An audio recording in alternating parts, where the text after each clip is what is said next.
Hey, this is John Ortberg, and here's a word for today that will give you and me plenty to do. Do nothing out of selfish ambition or vain conceit, but in everything, value others above yourself. Let each of you, look not to your own interest, not to your own agenda, but to the interests of others.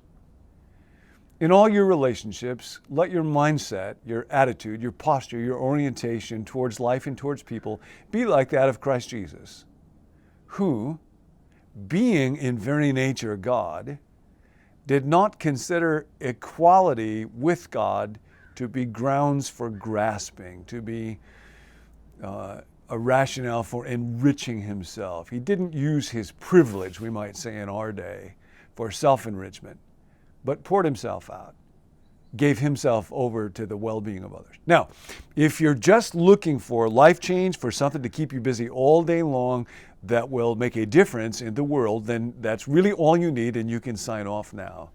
Today, nothing out of selfish ambition or vain conceit, me, ego, but everybody that you're with, seek to value them above yourself.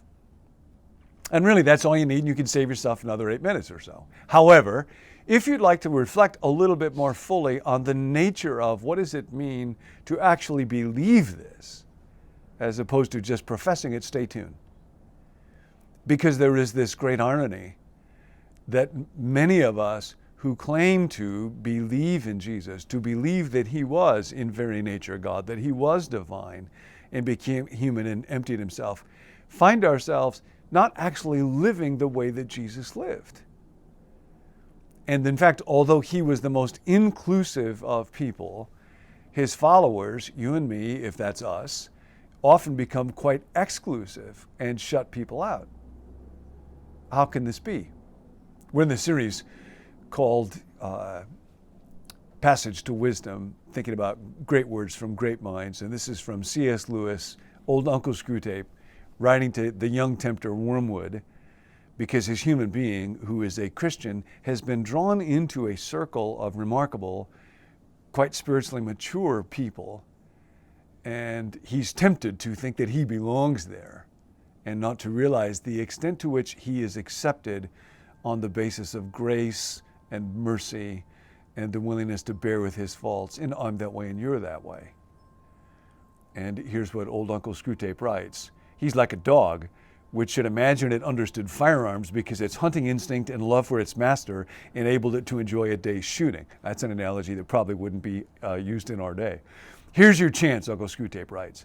While the enemy, that is God, is drawing the young barbarian up to levels he could never have otherwise reached, you must make him feel that he is finding his own level. And this is a constant temptation in the spiritual life for me to think I am entitled to or I have merited what is actually being given to me, including relational love from other people because somehow I deserved it because of my brains or my strength or my attractiveness. You must make him feel he's finding his own level, that these people are his sort, and that coming among them, he has come home. Instead of realizing, no, I'm being accepted by people as I am by God because of grace. When he turns from them to other society, he will find it dull. Partly because almost any society within his reach is dull. In fact, much less entertaining. But still more because he will miss the enchantment of the young woman with whom he's fallen in love. Now, here's the key point.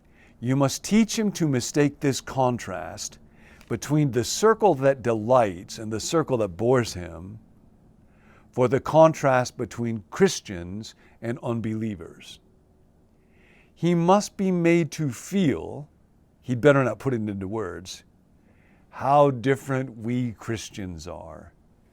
And by we Christians, he must really, but unknowingly mean my set. And by my set, he must mean not the people who in their charity and humility have accepted me, but the people with whom I associate by right. Success here, Uncle Screwtape writes, depends on confusing him. And we've seen this notion in the Screwtape Letters all the time, that reason is always on the side of God and of faith. What you want is to keep a sly self-congratulation mixing with all his thoughts. And never allow him to raise the question, what precisely am I congratulating myself about? And thus, following Jesus becomes impossibly, paradoxically, a source of spiritual pride. Now, part of what got Jesus in big trouble was that he was the great includer.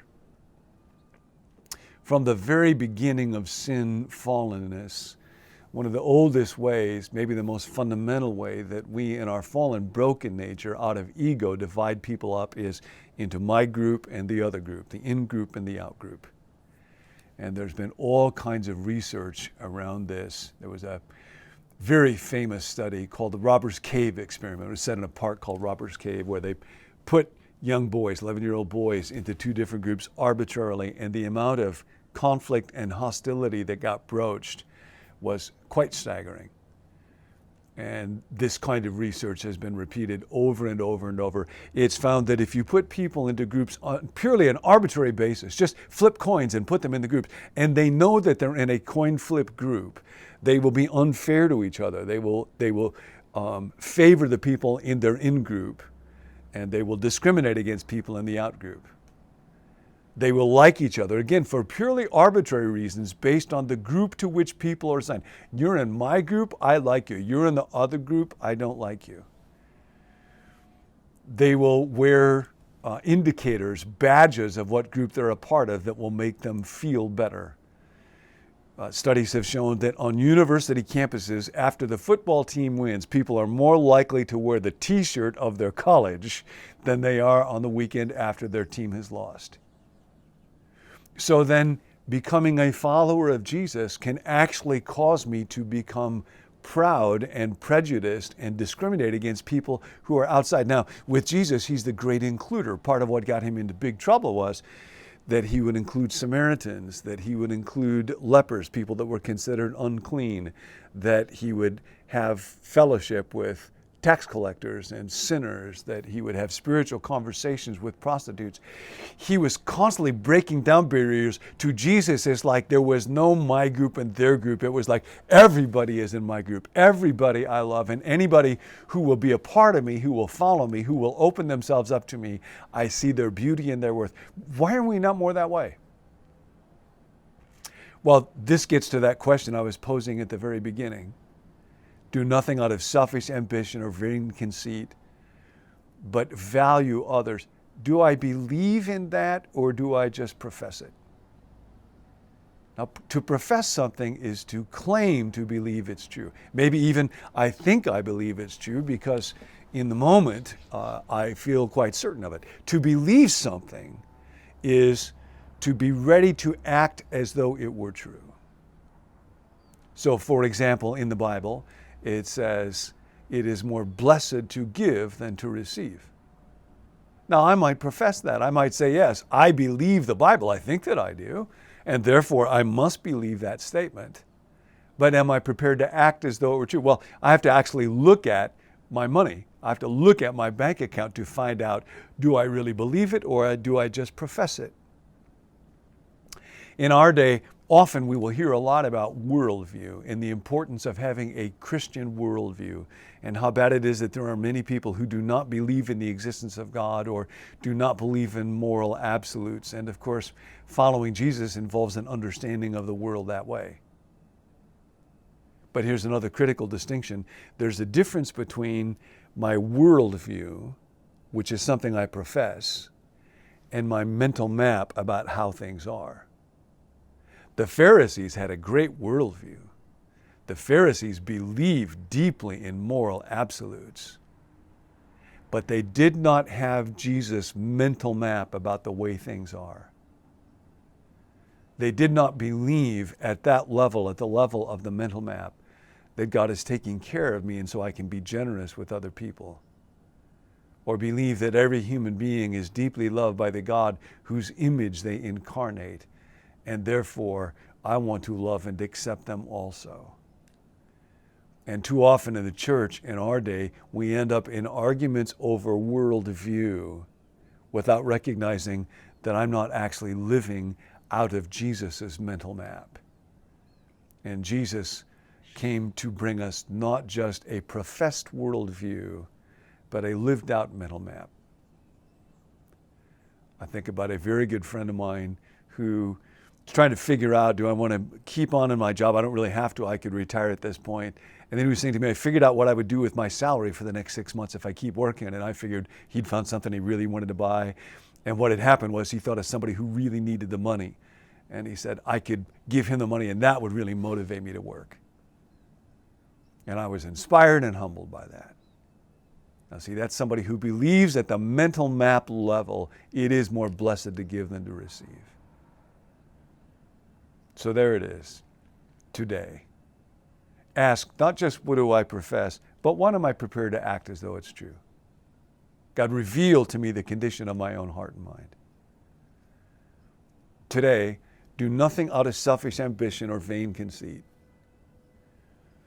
but value other people, everybody that I meet with, the person at the store, the person with whom I work, the person that I'm emailing online, the person that lives in the apartment or the house where I live, the person I'm texting.